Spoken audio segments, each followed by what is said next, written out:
Hey guys, DB right here, and today we are back with what if Goku and Frieza landed on Earth?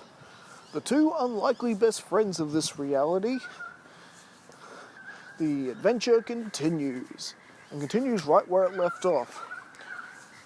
With Goku meeting an untimely end at the hands of Tambourine, Frieza is off in hot pursuit and has, not too long from now, caught up to the winged beast and, well, let's just say it was curtains for Tambourine instantly, and Frieza recovering this 4-star ball.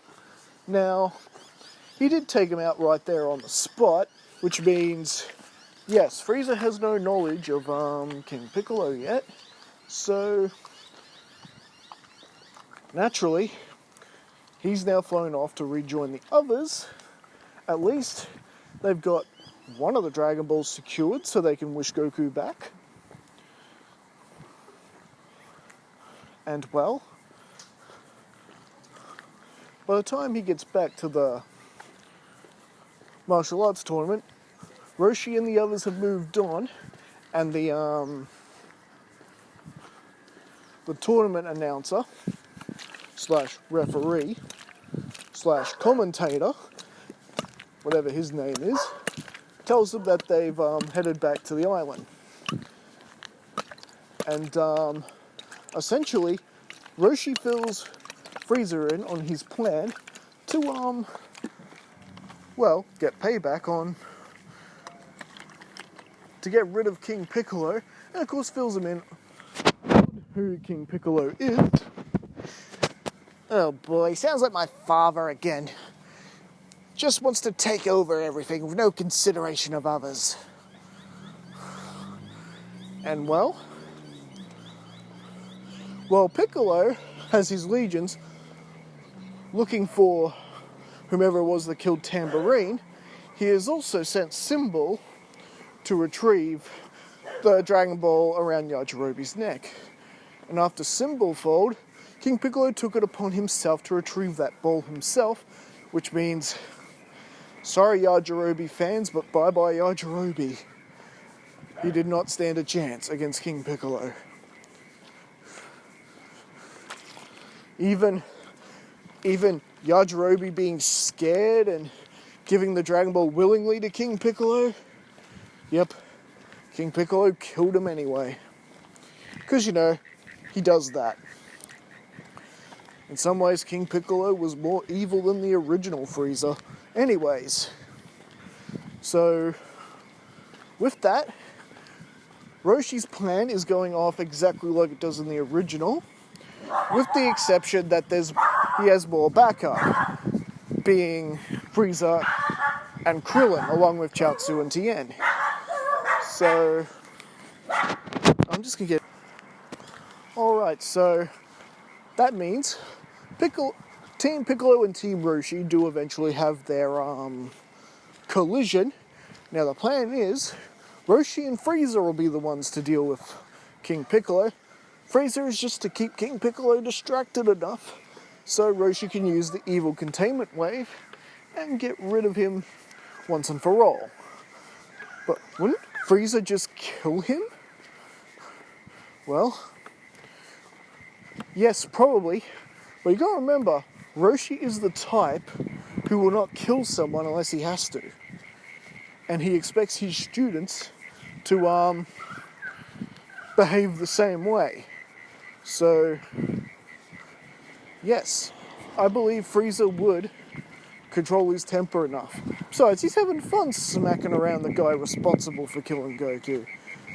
And well, just when King Piccolo is thinking he's about to get some sort of advantage over Frieza, who, let's face it, is still holding way back, well, that is when Master Roshi unleashes Evil Containment Wave! And Piccolo is easily swept up and captured successfully. In fact, because Roshi hardly used up any energy at all, he survived. He survives and gets to keep going. And then they're able to summon the dragon Because don't worry, Frieza definitely punched Piccolo hard enough to make him cough up those balls before Roshi trapped him. So don't worry about that.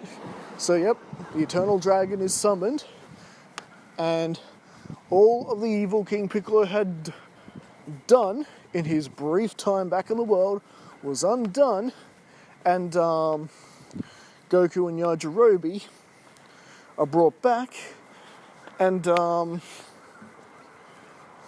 well, this is where Frieza notices Emperor Pilaf. Really, haven't you guys learnt your lesson yet? I see I'm gonna have to remind you. And he pretty much blows apart Pilaf's ship, sending them flying and landing, who knows where. Don't worry, he didn't kill anybody. Okay, maybe Piano. Yeah, Piano's still there. And well, as they return to the island and are greeted by Bulma, Tien and the others, and of course Goku, who's now alive and well, they are then greeted by another mysterious figure who identifies himself as Kami, and that he wants Frieza and Goku to train with him on the lookout. Which Frieza and Goku accept gladly, and well, we now head into the 3-year time skip until the tournament. Now, you're probably wondering, why would they train Frieza? He's stronger than pretty much anything in the galaxy at this point. Well, they figured they could better teach him to control his power and his temper a little bit better than what Roshi could. So that's what they'll be focusing on with Frieza, as they have Goku doing sparring sessions with Frieza, which does actually make Goku quite strong by the time the 3 years are up. Way stronger than what he was in the original timeline. So, as for the 23rd Tenkaichi Budokai itself, it's a relatively friendly tournament, except for Master Shen, who has entered the tournament to try and avenge Tao. Because remember, Tao is completely dead at this point. Frieza obliterated him. And, well, ultimately, he is beaten by his own former pupil Tien in the semi-finals of the tournament. Goku meets Chi-Chi just like in the original. And yeah, that happens. But ultimately, after Frieza gets through Hero, the disguised Kami, we get pretty much Goku and Frieza in the finals of the tournament. Frieza only using his tournament power only, and Goku allowed to go all out. He does manage to beat Frieza under tournament rules. In other words, he gets a ring out. He gets a ring out, and it was a fair fight because Frieza was matching Goku's power. It was all down to who was the better martial artist and fighter. And well,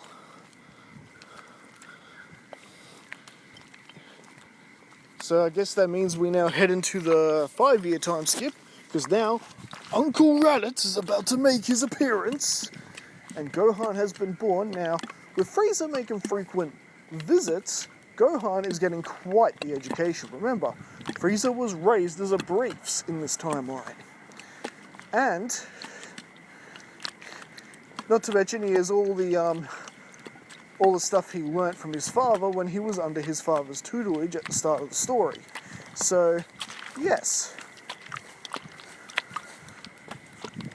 Gohan is actually learning a lot in this timeline, which means Bulma is actually okay to have Gohan train and spar with his father, getting that real father-son Saiyan-like bond.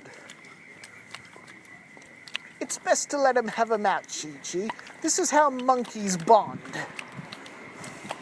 And well, family reunions are coming up because, well, Raditz is now making his appearance, and this is where we're going to be leaving things for right now.